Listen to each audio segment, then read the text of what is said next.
It is almost never the software's fault. When a multi-million-dollar enterprise system collapses, it doesn't fail because of bad code. It collapses under the crushing weight of organizational misalignment, underdeveloped governance, and a blinding overconfidence in vendor timelines. Enterprise systems today aren't just transactional anymore. They actually fuel corporate decision-making through real-time data and AI-assisted processes. And because of that, foundational missteps are exponentially more catastrophic. We are going to break down the exact mechanical anatomy of these systemic failures. $1 billion. Think about that number for a second. That is the staggering financial scale of these disasters, anchored by the U.S. Navy's decades-long unrecovered costs. The Navy started its ERP project way back in 1998. Since then, they've poured over $1 billion into it, pulling in major systems integrators like IBM. But despite that massive, sustained investment of time and capital, the organization has yet to see any material improvements. They've attempted 4 completely distinct iterations of the project. The scope just continually shifts and shrinks. The financial bleed is absolute. Section 1, a deep dive analytical postmortem into the most catastrophic corporate implementation failures of the last 3 decades. The financial damages incurred by global brands expose a brutal reality. National Grid absorbed $585 million in total recovery costs. Lidl outright abandoned a project, suffering $580 million in total losses. Nike burned through $400 million in an initial software overhaul. LeasePlan scrapped a system consolidation effort, racking up around $119 million in costs. And Revlon reported a staggering net loss of $70.3 million by the fourth quarter of 2018. These are not minor IT setbacks. They are severe existential threats to a corporate balance sheet. Let's look at the mechanical timeline of a cascading failure. Back in 2009, National Grid kicked off an SAP project to streamline their operations. By November 2012, it became painfully clear the system just wasn't ready. But National Grid pushed forward to meet the deadline anyway. Why? To avoid a massive $50 million delay penalty, motivated even further by the intense pressure of Hurricane Sandy. That rush go-live triggered immediate catastrophic errors across payroll, employee reimbursements, invoicing, and inventory management. To fix these critical supply chain errors, they had to undergo a massive reconstruction. They were forced to hire 850 contractors at a burn rate of $30 million per month. The total recovery effort took 2 full years to complete. That kind of organizational friction perfectly illustrates the fatal disconnect at Lidl. In 2011, the German grocery giant teamed up with SAP to replace its in-house inventory system. 7 years into the project, it disintegrated entirely. The precise friction point? It stemmed entirely from Lidl's unwillingness to abandon its legacy processes to meet the new system's standard architecture. You see, the SAP system was built on retail prices.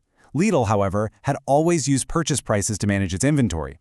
That single, seemingly small architectural disagreement over data formatting was enough to send a 7-year, $580 million project straight into the ground. When rushed timelines and untested integrations collide with actual physical manufacturing operations, the result is instantaneous supply chain paralysis.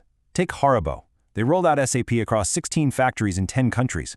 Almost immediately after go-live, they lost the ability to track raw materials. This left store shelves totally bare and resulted in a 25% drop in sales. Revlon's disastrous 2018 rollout left them literally unable to manufacture enough goods to meet customer demand, representing $64 million in lost net sales and sky-high expedited shipping fees. In 1999, Hershey's rush timeframe prevented them from fulfilling $100 million in orders for Halloween, tanking their stock by 8%. And Nike's lack of system testing caused glitches that ordered low-selling sneakers instead of high-demand inventory. That mistake alone cost Nike $100 million in losses, caused a 20% stock dip, and forced them to invest another 5 years and $400 million just to fix it. Now, we have to explicitly call out a critical data gap regarding that massive U.S. Navy failure. The source material confirms they spent more than $1 billion. It notes that the project scope continually shortened, with recent adjustments entirely removing the system's supply chain components. However, the specific, granular technical metrics of the failure, the exact architectural misalignments that stopped the system from functioning across 4 different iterations, actually remain unstated. We know the financial fallout, absolutely, but the mechanical data of the collapse is missing. Section 2. The hidden structural factors and systemic friction behind these multi-million-dollar collapses. These core architectural vulnerabilities are deeply nested in corporate behavior. Organizations constantly suffer from total misalignment between IT and their actual business units. They rely on underdeveloped governance protocols and operate with staggering overconfidence in their timelines. But crucially, they place blind trust in vendor claims of out-of-the-box functionality. Listen to this. In 2005, Waste Management awarded a contract to SAP based on claims that the solution was out of the box, already adapted to US standards, and required minimal customization. Well, Waste Management found those claims to be entirely false, unable to glean any benefit whatsoever from the software. The friction was so severe, they filed a $100 million lawsuit in 2008, raised it to $500 million, and finally settled out of court.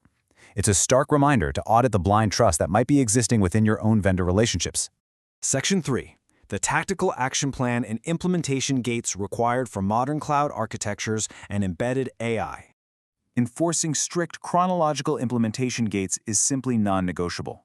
Gate 1. Map your business processes extensively before software selection. If Haribo had mapped its processes first, they could have ensured they picked a system that actually aligned with their factory needs.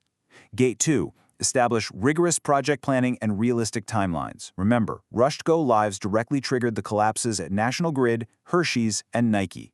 Gate 3. Enforce strict organizational change governance. As Lidl proved with their $580 million loss, a modern system will fail if an organization is unwilling to adapt its legacy processes to match the new software architecture.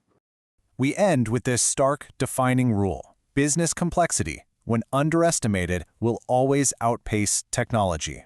$1 billion in high-end software cannot fix a broken business process. So look closely at your own organization's hidden architectural debts. What internal friction is silently sabotaging your next rollout? V. Packaging blueprint, thumbnail, and on-screen visuals. Thumbnail text hook. 585M system collapse. Thumbnail visual concept. A stark, minimalist layout featuring a pitch-black background. The focal element is a glowing red, high-end server rack displaying a critical error code. Heavily shadowed to evoke a high-stakes corporate boardroom. High contrast, sharp focus, establishing an immediate information gap regarding the financial disaster. Key graphic assets.